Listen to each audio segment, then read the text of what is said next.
Doctor, ¿un susto puede desarrollar la diabetes? No, es un mito que se tiene, pero realmente no. Cuando se llega a desencadenar por un susto, podríamos decirlo así, ya nuestros niveles de glucosa en sangre han sido elevados por una prolongación de tiempo. Así que realmente si, por ejemplo, el día en este momento llegara a pasar algo o tenemos un susto, realmente no fue por el susto, ya simplemente nuestros niveles han sido altos y han sido mal controlados. Disculpe, Sí. ¿y cómo podemos diferenciar qué es resistencia a la insulina Ajá. a que ya es diabético? Esto se puede hacer la diferencia ya con estudios. La resistencia a la insulina primero empieza, por ejemplo, cuando nosotros ingerimos alimentos, nuestra glucosa no debe de sobrepasar los 140 miligramos. Puede existir un rango de 160, de 170 y puede llegar a conocerse como la resistencia a la insulina. Y ya cuando empezamos a sobrepasar los niveles de 180 a 190 es cuando ya podemos considerar que se detona con diabetes. Empieza a haber una afección ligeramente, o sea, va de forma progresiva. Este punto de la resistencia todavía es corregible, es reversible con una buena alimentación y unos buenos hábitos. ¿Y una infección puede desarrollar una diabetes antes de la resistencia? Bueno, después de la Infección resistencia. como que... o Infección, En vías urinarias, por ejemplo. no, es muy raro, es raro. Ya, incluso la diabetes sí puede detonar a que haya una mayor prevalencia en las infecciones urinarias, pero una infección por las vías urinarias no la llega a detonar, no. Algo que también es muy importante es que el peso juega un papel muy importante en este proceso. Si la persona tiene sobrepeso o obesidad, todavía es posible que pueda prevenir o retrasar la enfermedad al perder peso. ¿Qué tanto? Alrededor del 7 al 10% en las primeras consultas, esto de qué lapso es, de un mes a mes y medio, con esta pérdida de peso puede haber una mejora tanto en la resistencia a la insulina, en los problemas, en los signos y síntomas que igual se llegan a presentar ahorita en la diabetes. También tenemos otro factor que nos ayuda de una manera rápida y sencilla a ver en qué estado se encuentra nuestro paciente, lo que es el IMC, índice de masa corporal. ¿Esto qué es? Ahí como se puede apreciar en la imagen, cuando el paciente llega a presentar de 25 a 29.9, se maneja como sobrepeso y la obesidad cuando es mayor a 30. Ajá. Eso juega un papel importante. Y también hay otra que nos ayuda, es la circunferencia de cintura. Esta se mide alrededor del ombligo, vamos a decirlo así de una manera sencilla.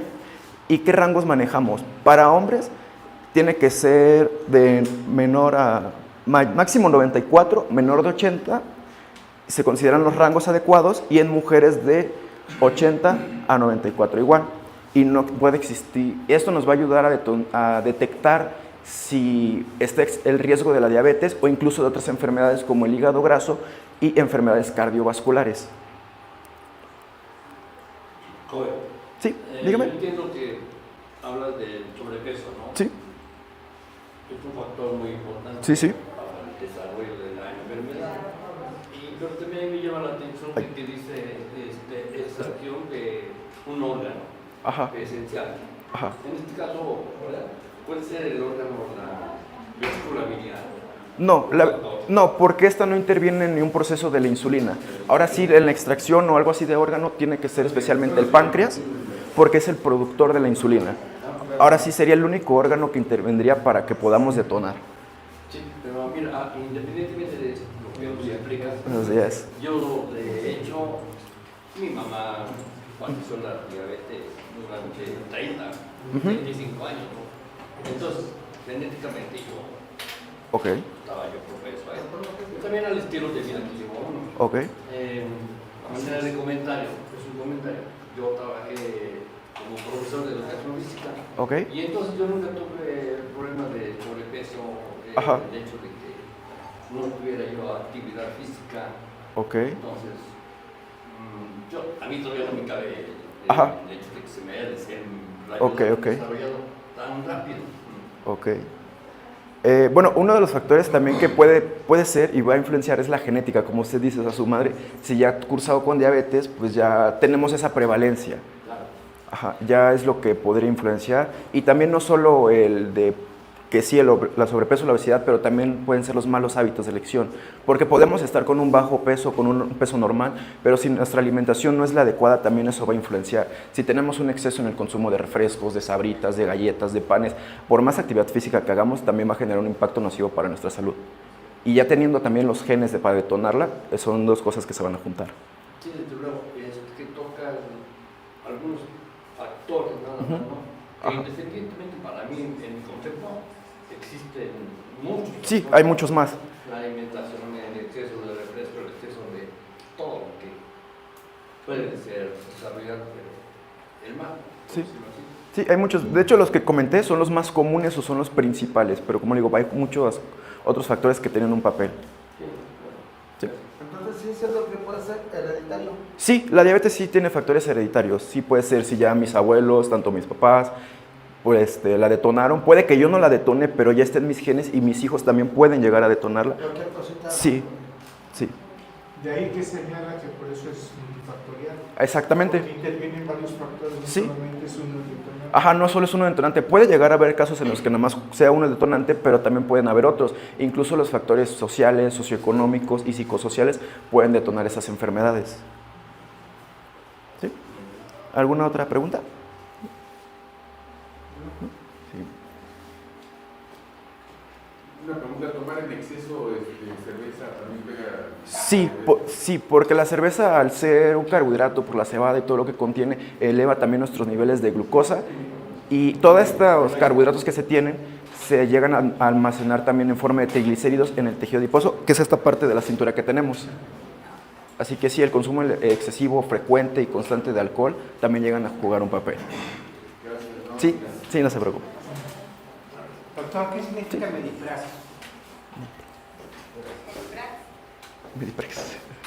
Gracias. Pero- Nada más interrumpo tantito. Mediprax, ahorita yo lo voy a decir bien, pero a grandes rasgos, medicina práctica. Buscamos solucionar mente, cuerpo y alma. Fíjate, Enrique, mente, cuerpo y alma más allá del dispositivo ortoprotésico. Entonces eso es lo que significa. Ahorita yo voy a hacer más referencia a eso. Gracias, Enrique. Gracias, Enrique. Bueno, ahora incluso también mencionar qué impactos tiene la diabetes en nuestra vida diaria. Para iniciar, se ve afectado nuestro estado físico. De ahí tenemos un mayor dolor corporal tanto en las articulaciones como en las partes del cuerpo y no sé si les ha pasado o han notado que llegan a tener de forma frecuente hormigueo en las extremidades. Eso también se presenta, puede derivar también en problemas mentales, los cuales influyen en la autoestima y en todas nuestras actividades de forma diaria. Las relaciones sexuales también pueden verse afectadas y también puede generar problemas sociales. O sea, al tener una enfermedad de este tipo, se van a afectar tantos factores de nuestra vida, todo nuestro entorno.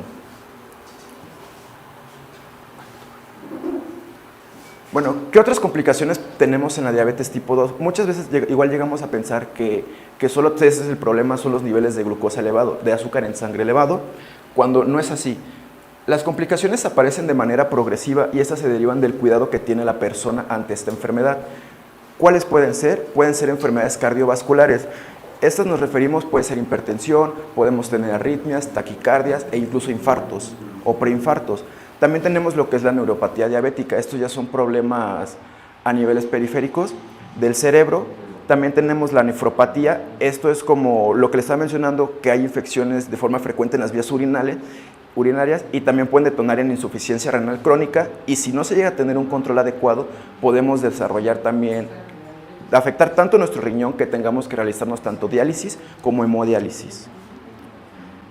Tenemos también la retinopatía diabética, estas son afectaciones en los ojos. Para empezar, nuestra vista se puede ir deteriorando de forma progresiva, podemos generar cataratas, glaucoma o incluso solo la visión borrosa. Tenemos daños en la piel y afecciones de la piel y la boca. Esto debido a que nuestros vasos sanguíneos y nuestra circulación ya están afectadas y también tienen un deterioro. Y cualquier golpe, cualquier herida que podamos tener nos puede llegar a ser contraproducente en la curación. Bueno, los signos y síntomas más frecuentes que se presentan en la diabetes es la poliuria. Esta que es un aumento en la excreción de orina, o sea que vamos muchísimo al baño de forma frecuente. Y esta también se da más que nada en las noches, pero igual puede aparecer en las mañanas, en las tardes, sin necesidad de haber tenido una ingesta de líquidos elevada. Tenemos la polidipsia, también se presenta una sed excesiva. Esto ocurre por los niveles de azúcar en sangre elevados y por lo general tenemos una sed de no controlamos, podríamos acabarnos hasta 1 litro de agua de golpe, o sea que pues, no es lo adecuado. Tenemos la polifagia, esto es hambre excesiva. Igual no tenemos un control de cuando estamos comiendo, podemos seguir comiendo y no sabemos en qué punto ya estamos satisfechos, estamos llenos o incluso es por gula. Y aquí hay un punto contradictorio o de alerta, que es la pérdida de peso involuntaria. Como les mencioné al inicio, la diabetes se da por el sobrepeso u obesidad, pero podemos llegar a este punto y tener una pérdida de peso que no fue planeada, que no es planeada, y podemos, no sé, un ejemplo, llegar a pesar 80 kilos y de un mes para otro peso 75, 70, y digo, no, pues ya bajé de peso, ya estos riesgos ya no están, pero es algo mismo de la enfermedad. Si nos podemos notar que tenemos pérdida de peso de forma involuntaria, sí sería algo de ponernos atención. También tenemos la presencia de cetonas en orina. ¿Esto qué es? Esto es la presencia de proteínas, de glucosa o incluso de grasa en la orina, cosa que no es normal, o sea, nuestro cuerpo tiene algún problema. Tenemos fatiga y debilidad, esto es de forma constante, también la irritabilidad y, como mencioné, la visión borrosa. Doctor, Sí. los medicamentos pueden hacer que uno haga mucho. En mi caso, hago mucho orín en las noches. O sea, llego hasta 2 litros y es a causa de los medicamentos, de la atorvastatina, por ejemplo. Yo me la tomo en las noches. Ajá. ¿Eso detona que yo tenga mucho orín en la noche? La atorvastatina, que yo tenga conocimientos, no. También puede ser el uso de diuréticos que se dan como medicamentos, pueden hacer que tengamos una mayor incidencia para orinar en las noches. Pero ahora sí sería ver qué contraindicaciones tiene este medicamento, porque en todo caso serían los diuréticos que nos hacen ir al baño de una forma frecuente. Sí. Bueno, en la prevención para la diabetes tenemos que la elección del estilo de vida saludable siempre va a ser la mejor opción a tratar la prediabetes, la diabetes tipo 2 y diabetes gestacional, y evitar que la enfermedad tenga un avance. ¿Cuáles son estos? Ingerir alimentos saludables. ¿A qué nos referimos? Procurar que sea un mayor consumo de verduras, de frutas, de cereales integrales, esto que es arroz, pasta, panes integrales, incluso el consumo de tortillas, de papa, y realizar actividad física. ¿Qué tanto se recomienda al inicio? De 40 minutos a 1 hora 10 o 1 hora 20 en pacientes que el ejercicio no está de una forma constante, y de 3 a 4 días a la semana también es adecuado. Y la pérdida de peso, como se mencionó, del 7 al 10% de unas consultas iniciales. Ahora, vamos a hablar sobre la alimentación en la diabetes y la hipertensión. La nutrición y la actividad física, como se menciona, juegan un papel muy importante en este estilo de vida.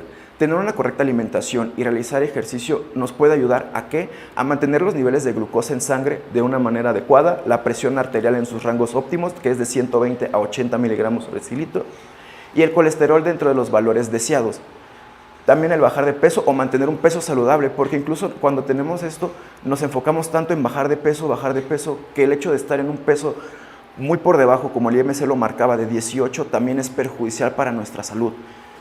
Y muchas veces solo nos enfocamos en eso, en bajar y no mantenernos de una forma adecuada. También esto va a ayudar a evitar una progresión de la enfermedad o detonar otras más. Ahora, ¿qué criterios se manejan para una alimentación adecuada? Tiene que ser suficiente. Esto quiere decir que cada paciente tiene una ingesta calórica determinada. Esta es de forma individualizada y tenemos que cubrir esos requerimientos. No es lo mismo las calorías que yo puedo consumir a lo que usted pueda consumir, y no se van a adecuar a nuestros estilos de vida porque son variados. Ahora, también tiene que ser variada, esto que incluya todos los grupos de alimentos, que no sea repetitiva, que el paciente no se aburra, porque muchas veces también el paciente no llega a querer a consulta por el plan de alimentación porque dice, me voy a aburrir, voy a comer siempre lo mismo, cuando no. Ese es un trabajo de nosotros, que tenemos que darle al paciente todos aquellos alimentos que le gustan y que no le van a generar también una afección a la salud. Tiene que ser completa. Esto quiere decir que tenemos que cubrir los 3 macronutrientes que se manejan, que son proteínas, lípidos y carbohidratos. Esos tienen que estar en el punto 4 equilibrados, que no haya tampoco una deficiencia ni un exceso de ninguno de esos macronutrientes. Tiene que ser adecuada también a las necesidades del paciente, a sus gustos, a sus creencias, a sus preferencias, a su poder adquisitivo y todo. ¿Por qué? Porque muchas veces igual se llega a pensar que el plan de alimentación va a ser caro. ¿Qué me va a poner salmón? ¿Qué me va a poner aceite de oliva? Yogures caros, leches caras. No sé si han visto que acá están las leches que están ya ricas en proteína, y todo eso llegan a tener un costo un poco más elevado, y cosa que no es así. Nosotros nos tenemos que adecuar también a todo lo que el paciente tiene y a sus estilos de vida. Y también tiene que cumplir un punto muy importante, tiene que ser inocua. En el paciente con diabetes yo no le puedo dar alimentos que sé que van a ser perjudiciales. Aquí si entra el paciente me diga que le gusta tal alimento, tendríamos que llegar a una estrategia de reducirlo o consumirlo de una manera limitada. Y también esto incluye las alergias o las intolerancias, como actualmente está mucho la intolerancia a la lactosa, pues no le voy a poner tantos lácteos al paciente o vamos a buscar que sean deslactosados los alimentos. Es proteínas, carbohidratos, ¿qué más? Ajá, proteínas, carbohidratos y lípidos. Líquidos. Sí, son los 3 macronutrientes esenciales. Sí.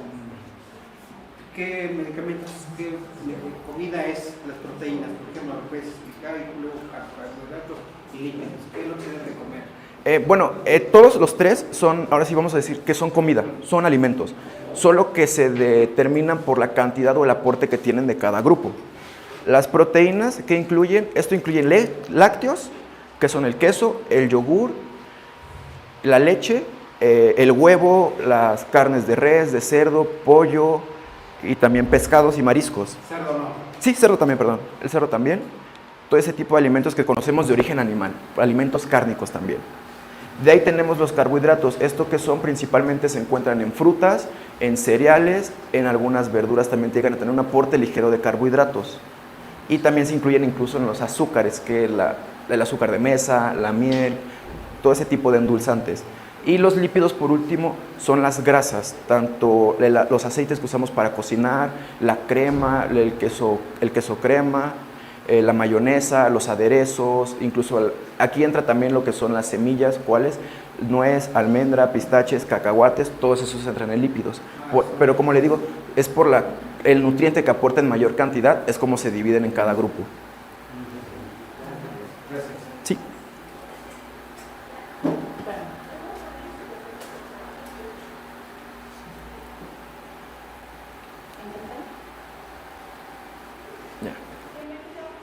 Bueno, ¿cuáles son los alimentos recomendados? Estos son unos ejemplos breves, sencillos, porque realmente hay una variedad. El paciente con diabetes puede consumir una gran variedad de alimentos y no ser perjudiciales para ellos. Esos que son los grupos, al menos los grupos principales que se manejan, son las verduras, brócoli, zanahoria, vegetales de hoja verde, pimientos, tomate. Frutas como la naranja, el melón, fresa, mango, manzana, plátano e incluso sandía. No sé si les ha tocado que les dicen, ¿sabes qué? Si tienes esto, ya no vas a poder comer estas frutas. No sé si han escuchado. Y eso es un mito, porque si el paciente lleva su plan de alimentación, acude a un profesional, incluso podemos cuadrar todos estos tipos de alimentos y que se los pueda consumir sin ningún problema. No es restringirle nada ni quitarle algún grupo de alimento al paciente, para que su alimentación pueda cumplir todos los criterios anteriores. Licenciado, perdón Sí. la interrupción. No te preocupes. Comentaba, por ejemplo, en los mitos, Ajá. que, por ejemplo, en la naranja, lo prohibido, Ajá. es el jugo.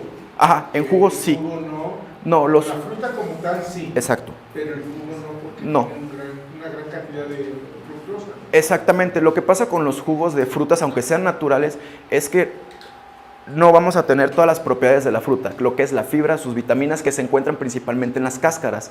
Por eso se recomienda comerlas crudas y con cáscara. Y lo que pasa es de que al momento de tomar el jugo se va a tener una rápida absorción en nuestro cuerpo y nos va a disparar nuestros niveles de azúcar en sangre, nuestros niveles de glucosa, perdón. Eso. A mí me dicen que el arroz Ajá. incrementa la glucosa. El arroz cuando se pasa de cocido, el arroz, las pastas, todos esos alimentos llegan a aumentar. Por eso hay técnicas. Ajá. Hay técnicas o ciertos puntos de cocción que se recomiendan ya para pacientes con diabetes. Sí, pero es como le digo, no hay ni un alimento que esté prohibido o sí, pero llegamos a tener cuidado con la ingesta. Como dice, todo con medida. Exactamente, todo con medida, controlado, más que nada para no generar alguna afección. También tenemos lo que son los cereales, estos tienen que ser de preferencia integrales y muchas veces incluso hasta la tortilla, que también te dicen ya no puedes consumirlo, tienes que bajar, y no es así, sí se puede, y es un alimento que ayuda también mucho en la diabetes. Tenemos lo que son las proteínas, como le mencionaba, que son las carnes magras, pollo, huevo, pescado, cerdo, normalmente son las carnes de origen animal, lo que se manejan, y tenemos los lácteos, lo que es el queso, leche y yogur, pero para esto la leche, lo que se recomienda, ya incluso en personas que no tengan alguna enfermedad, es la leche semidescremada o leche light por el tipo de grasa que contienen, que son grasas que nos pueden son grasas saturadas y nos pueden llegar a generar problemas circulatorios. Sí. Perdón, comentó que la carne de cerdo sí se puede Sí. comer, porque muchas veces dicen carne de cerdo prohibida. Ajá. En pacientes con diabetes, hipertensión o con herida. Ajá. Lo que pasa con la carne de cerdo es la cantidad de grasa o también el cómo se llega a consumir. Las llegamos o estamos muy acostumbrados de forma cotidiana a consumirlas en carnitas, fritas, en chicharrón, en todo ese tipo de cosas cuando pues, ajá, cuando no son las recomendadas. ¿Cuáles sí sería? El bistec de res, porque es un corte muy magro, el lomo de cerdo e incluso también la chuleta. Esos serían los tipos de carne de cerdo que sí se recomiendan a los pacientes. De ahí el término de magro porque no debe de tener grasa. Ajá, o es muy poca la cantidad de grasa que contienen.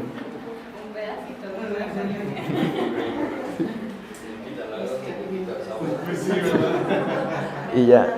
Bueno, por otro lado, como les menciono, la leche tiene que ser semidescremadas o light y los yogures hay que tener mucho cuidado. Cuando me refiero a yogures que son naturales y de yogur griego. No los yogures que vemos de los bebibles que tienen fresa, que tienen frutas o cosas así, porque esos contienen un exceso de azúcares y son los que tenemos que controlar en los pacientes.